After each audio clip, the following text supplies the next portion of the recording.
ପାଇଲା ବେଳକୁ ଆଉ କିଛି ନାହିଁ, କ'ଣ କରାଯିବ? ସେଠୁ ଭଗବାନଙ୍କ କଲେ ସେ 50 ଜଣ ଶଙ୍ଖ ରହିଲେ ଶଙ୍ଖକୁ ଗଲେ, ଶଙ୍ଖ ମାରିଲି ଯେତେ ଯାଇକି କୋଉଠି ଯମପୁରୀ ଗଲେ, ଗଲେ ହେଉଛି ସଞ୍ଜୀବନୀ ପୁରୀ ଗଲେ।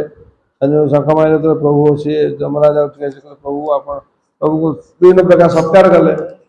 ହେଲେ ଏଇଭଳି ଆମ ଗୁରୁ ପୁତ୍ର ଦେଖନ୍ତୁ ପ୍ରଭୁ ଶରୀର ଦବା ମୋର ଧର୍ମ ନୁହେଁ, ମୁଁ ଦେଇପାରିବି। ଆତ୍ମାକୁ ମୁଁ ଆତ୍ମା ରହିଛନ୍ତି, ସେ ଆପଣ ନେଇପାରିବେ। ଆପଣ ସେଟା ଆଉ ତ କେହି ନେଇପାରିବେ, କିନ୍ତୁ ଶରୀର ମୁଁ ଦାନ ଦେଇପାରିବି। ଶରୀର ଦାନ ଆପଣ କରିବେ, ସେଇଠୁ ଭଗବାନ ଶରୀର ଦାନ କଲେ।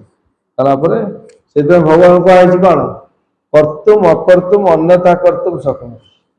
ଯାହା କରିବା କଥା ତ କରିପାରିବେ, ଯାହା ନ କରିବା କଥା କରିପାରିବେ, ଯାହା କେହି ଚିନ୍ତନ କରିନଥିବେ ସେ କଥା ବି କରିପାରିବେ। କେବଳ କାହା ଦ୍ୱାରା? ପ୍ରଭୁଙ୍କ ଦ୍ୱାରା ହେଇପାରିବ, ଆଉ କାହା ଦ୍ୱାରା ହେଇପାରିବ? ପ୍ରଭୁଙ୍କ ଛଡ଼ା ଆଉ କାହା ଦ୍ୱାରା ହେଇପାରିବ? ତେଣୁ ପ୍ରଭୁ ତାଙ୍କୁ ଶରୀର ଦାନ କରିକି ଆଣି ଗୁରୁମାତାଙ୍କୁ ଦେଇଦେଲେ।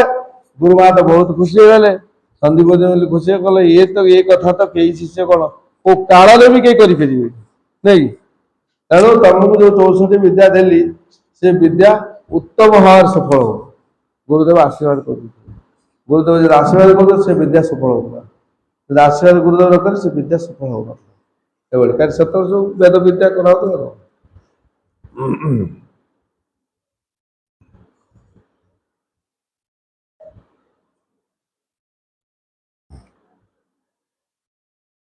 ନାନା ଦ୍ରବ୍ୟ ପାତ୍ର ଭରି ବ୍ରାହ୍ମଣୀ ବେଶ ଧରି ଆସି ସଭେ କରେ ଦର୍ଶନ।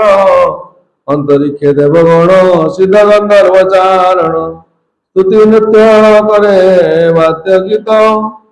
নর্তক বাদক ভাট নবদ্বীপে যার নাট। সবে আসি নাচে মায়াবৃত। কেবে আসে কেবে যায়, কেবার আছে কেবার গায়। সম্মানিতে নারে কারো বলো, খণ্ডিলে দুঃখ শোক।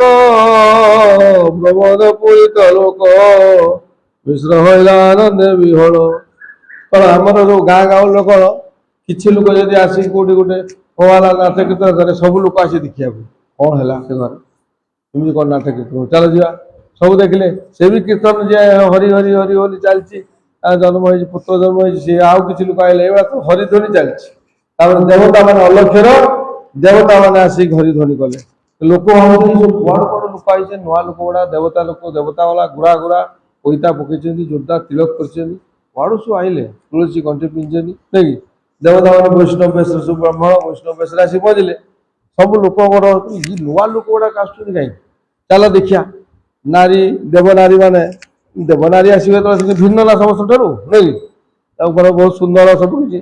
ତେଣୁ ସାଧାରଣ ଲୋକଙ୍କର ମନେ ଲାଗେ କୋଉଠି ଯାଉଛନ୍ତି ନା ଜଗନ୍ନାଥ ମିଶ୍ର ଘରକୁ।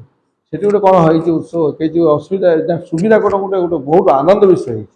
ତେଣୁ ସବୁ ସେଇଠି ଚାଲିଲେ ନାଇଁ।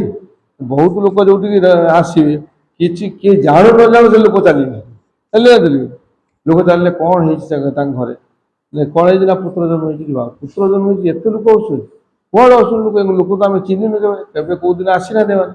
ଏଇଟା ଆଉ ତାଙ୍କର ବନ୍ଧୁବାନ୍ଧବ ହେଲେ ବି ଗାଁ ଲୋକ ଯେ କଥା, ଏ ବନ୍ଧୁ ହେଲେ ଜଗନ୍ନାଥ ମିଶ୍ର ଶଳା, ଜଗନ୍ନାଥ ମିଶ୍ର ଶ୍ୱଶୁର, ସବୁ ତ ଆମେ ଚିହ୍ନିଛୁ। ଏଠି ଆମର ଚକ୍ରବର୍ତ୍ତୀ ତ ବେଲପୁର ଯାଇଥିଲି, ତାଙ୍କରି ଘରୁ ଚକ୍ରବର୍ତ୍ତୀ ମହାଶୟକୁ ଆମେ ଚିହ୍ନିଛୁ, ସମସ୍ତେ ଚିହ୍ନିଛୁ। ସେଠି ସବୁ ନୂଆ ନୂଆ ଲୋକ ଗୁଡା ଆସୁଛନ୍ତି। ତେଣୁ ସେଇ କଥା ଭାବିକି ବହୁତ ଲୋକ ସମାଗମ ହେଲା। ଜଗନ୍ନାଥ ଆନନ୍ଦ, ଇଏ କ'ଣ କିଏ ଜନ୍ମ ହେଲା ପ୍ରଭୁ ଜାଣିଛନ୍ତି, ଆମେ ଜାଣିନୁ।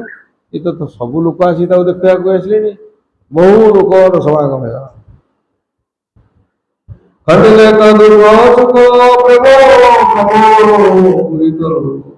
ମିଶ୍ର ହଇଲା ଆନନ୍ଦ ବିହଳ।